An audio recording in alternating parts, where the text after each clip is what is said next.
story, I started at Sacramento State University in 2000 when I was hired as the department head to combine the general records with the government documents, records with the science engineering records department. Before that, I was at the University of Bridge head of the science lab.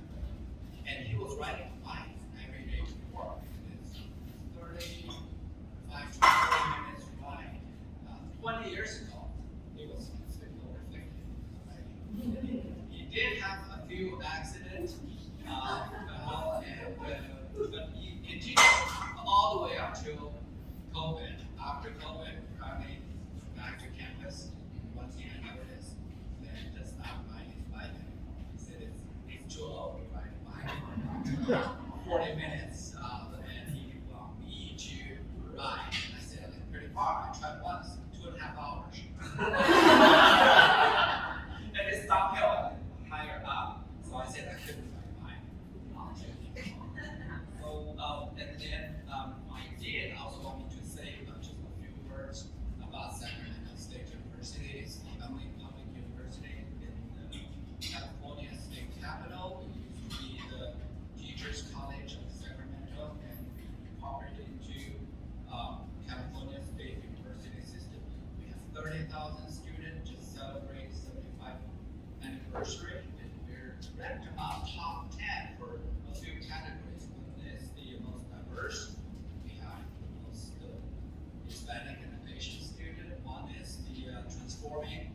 There are so many students, including our previous president and the incoming president next month. They're all first generation college students. So if you have time, welcome to visit Sacramento.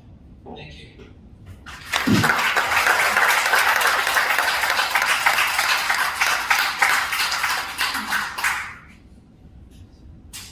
Alright, next I would like to invite up Bob Ray Gordon to introduce Jim Church.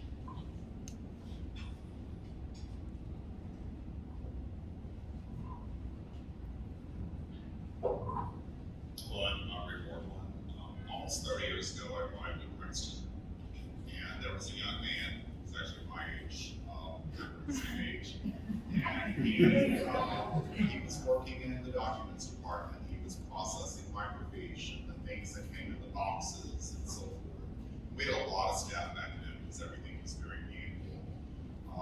But he's someone I took notice of, and he's someone I knew would go to war. He was going to library school while he was working, and soon he would leave Princeton. He would go to Yale. He would start working on what was then UN Scholars Workstation. Of course, since then, Jim Church has had an incredibly illustrious career. For anybody that knows me, I don't get compliments easily. I have incredibly high standards. I may be called 5 librarians in my entire life brilliant, and Jim is one. And so everybody, I think, knows, if you want to know something about international documents, Jim is the person. So whether it is his writing, it's his chairman of IDTF, it is his many talks. I was fortunate this year in running a IOS series of data quality. I had only one name I intended to have international documents, and Jim said no, I would just make that section out. And when the schedule started going out, people were commenting, wow, you got Jim Church. So it's like nothing else is worth tuning in, because I know every time he says something, I'm going to learn something. So, so Jim is being recognized for his incredible contributions to the field of international documents. So, I'd like to present the Hoduski Award for International Documents to Jim Church.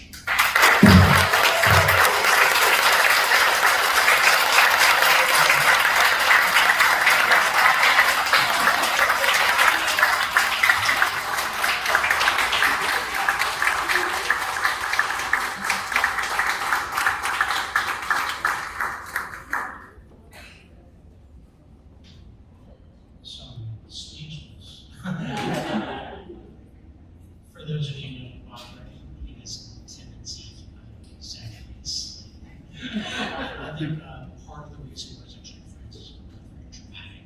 So I'm a drama queen, for those of you who know me well. And I just wanted to take this opportunity, first of all, to acknowledge my privilege.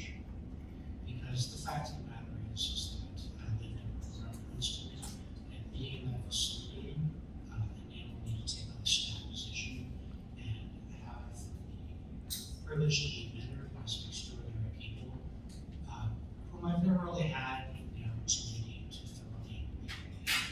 And I think most of them did it with no thought for themselves or what they would get from it. They just did it because they wanted to nurture future librarians. And I urge you all to do the same. If you're in positions to see you're in a position to help someone grow, do it, because it's better to give than to receive. And there's nothing, in my opinion, more rewarding than to nurture, watch, and help a librarian grow and mature. And so some of the people I would like to thank if I have this here include Susan White, and several of these people have passed away. He was the Eagle Librarian at Princeton, and in spite of our occasional disputes, taught me probably more than anyone else about how to work with international information. Barbara Bourlon, who I also mentioned. Rosemary Little, does anyone remember her? Rosemary Little. Got me involved in GODORT, told me when I first joined LA, you've got to join GODORT. He introduced me to Andrea Svensson, who helped me get involved in documents to the people. Larry Robbins, gave me the first opportunity to present a program on international statistics, which Barbara also took part in. Martha Bergman, who hired me at Yale University, believed in me, took a chance. My old crazy friend Mike McCaffrey, who continues to do international government information courses in Canada. Kenya Flash, who I had the chance to work with very briefly, to my intense sorrow, but a kindred spirit in many ways. And I'm honored to take part in the inauguration of the Kenya Flash Memorial Lecture coming up very soon, July 14th, which is not mistakenly her birthday. Peter Heinem, great, author, scholar, professor of international government information, G7, J20, and Elizabeth Dupuy, who doesn't know that I mentioned her, but she is our AUL for Doe Library. She's now the senior AUL. She's done a lot in many countless ways to shield, protect me, and give me opportunities to grow. So without that, I wouldn't be here, and I'm so grateful to them and to all of you, and particularly for helping I grow along. So thanks very much. I really appreciate it.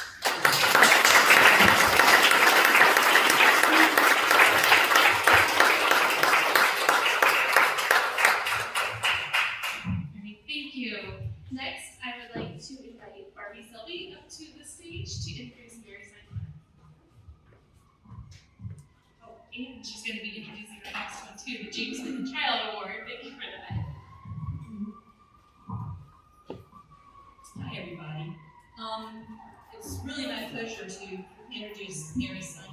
She's worked to enhance access to Virginia State publications for 3 decades, also to U.S. publications as well. And she's being honored with the Bernadine Abbott Hoduski Award, or as a friend of hers called it, the Bernie, which I asked Bernadine if it was okay to say that. She said yes, she kind of liked it, so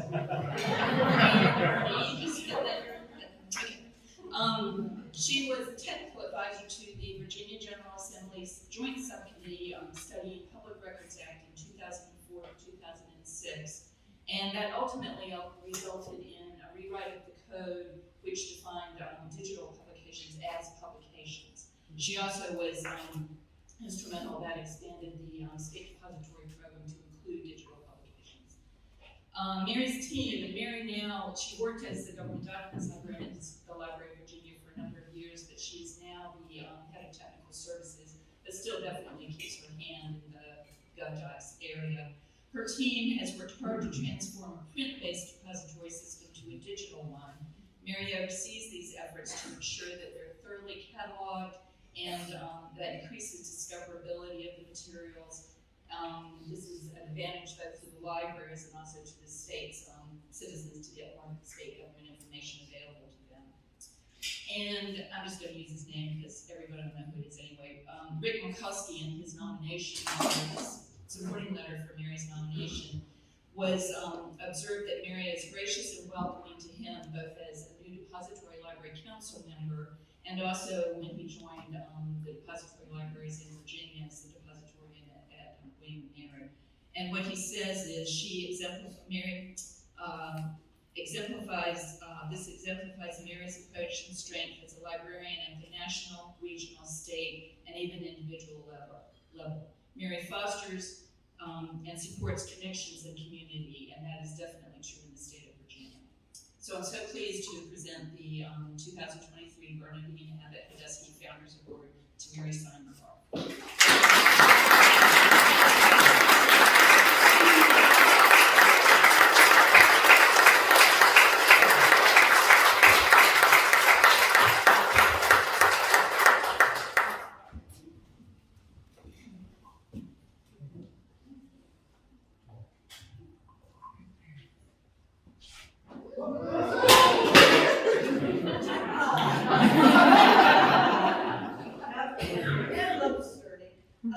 Jim just made my speech, thank you very much. About mentoring, and I want to thank Bernadine for giving this award and making those of us who are sort of GODORT adjacent feel welcome into the community. I also want to thank Virginia state agencies who have supported our program since the beginning. They used to pack their boxes, 15 copies, they'd send them to us, and then when we went digital, they thought the world had just opened up for them. And so they have supported us the whole time. We contact them at least once a year. They send us their material. We have recently gone to Rosetta, so we have preservation as well as a service model for our government documents. And they're all on our CLC. You can find them, you can link to them. And one other thing, to Jim's point about mentoring, I am really happy that 3 of my employees in the past have gone on to be Virginia library directors. So I don't know whether they've learned what not to do, but you never know when you're going to influence someone. And I have Barbie to look up to, and of course Ridley Kessler for naming names. So, thank you all very much.